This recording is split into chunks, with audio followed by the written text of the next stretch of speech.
Nes i fad ar ysgol pan o'n i'n 40 ac mynd i Farchwal, Tal-y-bont i weithio efo ewyr sy'n mi. Brawd yn had yn ffarmio yna, a fan o fys i am 4 blynedd yn gweithio efo cyffyla. Ia, oedd o'n tractor di cyrraedd ag yna, ynde.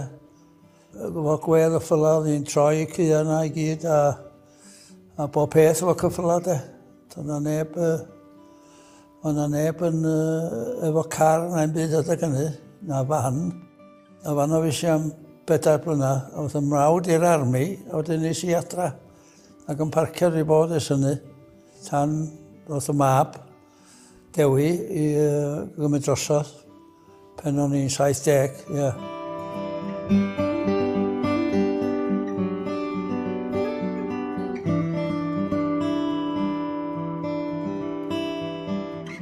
Ac dwi'n cofio mynd ar ceffyl dwytha ar dren o Tal-y-cefn. Oedden ni'n joinio tren o Sir Fôn. Ac o'n tua 30 neu 40 cyffyla ni mynd i'r sel yn Abergele. Dwi'n meddwl bod y cwbl yn mynd i cael ei lladd. Mynd i Ffrainc. 1947, dwi'n meddwl.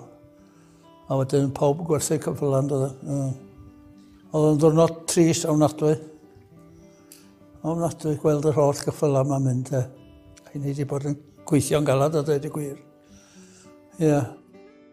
Wedyn tractor, oedd bob peth wedyn, ffyrgu bach, ia.